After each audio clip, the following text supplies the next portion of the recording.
I know it's an ongoing journey for you, but maybe I want you to share with us, and probably you can incorporate parts of your story and how the journey has been. But share with us some innovative, either fundraising or resource mobilization models that have been successful for yourself and for other African NGOs that can be adopted. Over to you, Jonathan. Thank you so much, Sofina, for giving me this opportunity. And I would want to start by appreciating the presentation from Esther Ndirangu, specifically when she talked about the water kiosk business enterprise. That one really touched me, and as well as the computer center. These are the types of business models that I think for African NGOs, if they invest them, then they become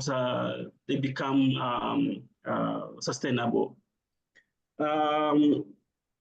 So just like how Dawit started, he mentioned about sustainability, and he talked about organizational sustainability, which can be in two phases, like in two categories, or three categories. But I took two, and one is financial, and the other one is operational. I want to declare the interest that I'm not going to be speaking about program sustainability because the topic is organizational sustainability. And to me, I think I differentiate the two, that program sustainability and organizational sustainability are two different things.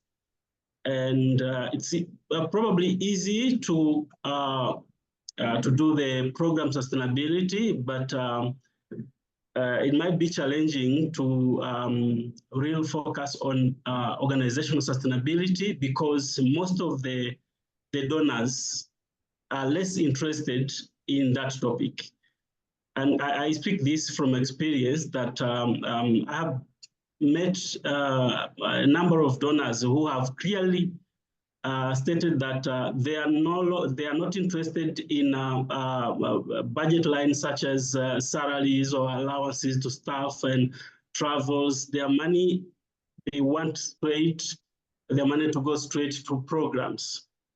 And one of the donors actually made it very clear to me that if you are talking about organizational sustainability, then that has to be your burden. You have to think on how to make it run, and therefore, and that's why I find out that this topic is very, very relevant in the discussion of today.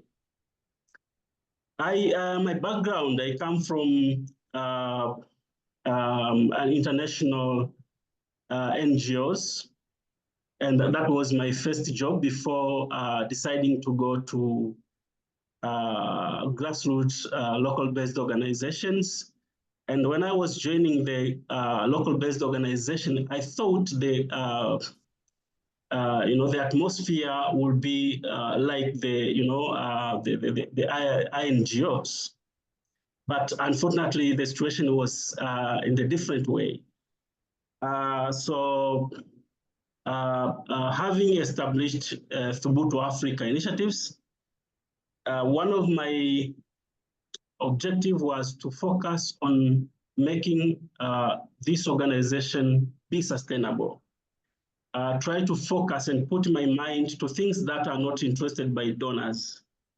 And to me, I can clearly put it out that it's all about money. If you have money, you can run the organization very smoothly. And if you have money which is allocated to lines where external donors are not interested, then you have no worry about the organization. Even by the time you are not there as the founder, still the organization will be running. And I must say, every institution in the world needs money. They will just call the money in different names. The government calls money in the name of taxes. If you go to churches, they call it tithes and an offering. Those are all money. If you go to NGOs, you will find them calling funding funds, but it's money. If you go to traditional healers, they will say this is a gift to the supernatural power, but they mean money. So we just need to make it black and white that we are talking about money, and money which has to sustain organization, has to make the organization move. From my experience as the leader of Thubutu Africa initiatives, I have realized that the money from external donors covers almost 80%, 80% of the total budget of this organization. That means it is only 20% which we have to, to find out from internal sources. We have to sell our skills, do consultancies, get subscription fee from members. But now you cannot run the organization with 20%. You have to go back to the external donors. And who puts food on your table is the one who makes decision. And therefore you have, if you are really depending the money from external donors, you will do what they want, and probably less and less and less than less of what you want or what your mission is. And that is the situation at some point we found ourselves in, that we were, meandering, running here and there, trying to look for money. Whatever money comes, then we try to, amend our documents so that we can fit into that money. But that is that really sustainable? That's not what we are existing. That's not our call. So from that kind of challenges, we decided to explore other innovative ways of raising our own money. And the story of the avocado farm, it was born from that kind of a chaos situation. And we sent out the company called the TAF. TAF is a Thubutu Africa avocado farm. This company is 100% owned by TAI, which is Thubutu Africa Initiatives. And we are farming 10 acres of avocado with an investment capital of 50,000 USD. And we are looking forward. Of course, we have not started harvesting, but our plans and our financial projections shows that in the next 2 to 3 years, we'll be, overturning our budget structure, where we'll be able to bring in 80% of the budget, while still depending, the 20% from the external donors, which will be easy for us. And the future of this organization is to actually invest on our operational and administration costs at 100%, because that is what is not in the passion of the external funders, and we don't want to be problematic to them, to always push them to fund us, salaries and administrative staff. So what is a social enterprise? That's why I gave the compliment to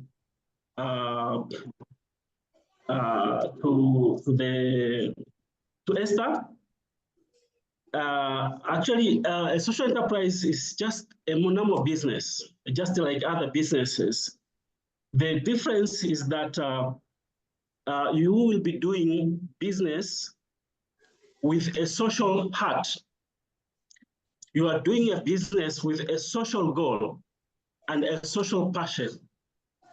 At the end of the day, the social is what you are looking in, you are looking at, but the roadmap to reach at the social you want is the business strategy.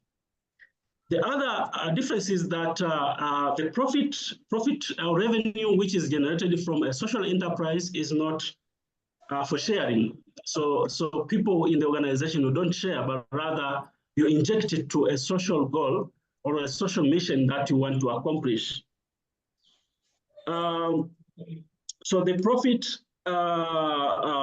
in this case, the profit or the revenue which we are going to be generating from TAF will be supporting the organization to be sustainable so that we can focus to the community and to the social aspect. But some of it can also go to the direct to the community to address some challenges. This is not a new model in Africa. It's just a replica of many other social enterprises, just like how Esther has mentioned. So this is one of my favorite business model, which I think if African NGO would say we embrace it, we become part of the money generators and not money receivers, will be sustainable. None of the organization which has been established will die soon after the founder has gone, because there is a strategy which is focusing on developing the organization rather than focusing on receiving money. And it's sad because most of the founders, we establish NGOs with the mindset that there are so many money out there which is looking for where to be injected, which is completely wrong. I guarantee you, I've been in this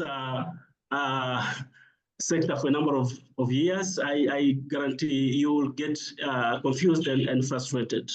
So that is the most interesting, innovative approach which I see in fundraising. There are other approaches such as crowdfunding, where you get a platform, an online platform, and you get you sell your project idea, and people contribute. And there are famous platforms such as Mchanga, and even Impact Direct has almost of the same platform. And this is actually capturing philanthropists, people who have the passion to solve the problem, to be part of the solvers of community or social problems, but they have little money. They have small amount of money. Where do they put it? Where do they inject it? Then in this approach, they have to pass it through that platform, and then the platform will deliver the money to the project that is concerned. Maybe one person, to finalize this, maybe one person will ask, where did you get the money for the investment in the avocado farm?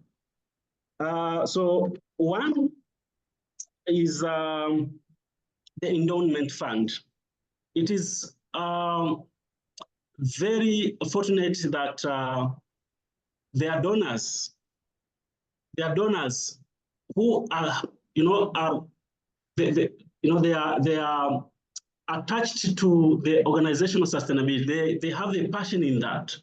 And if you tell them that I would like you to allow me to take 5% of the budget for investing in this kind of a business, then they are willing.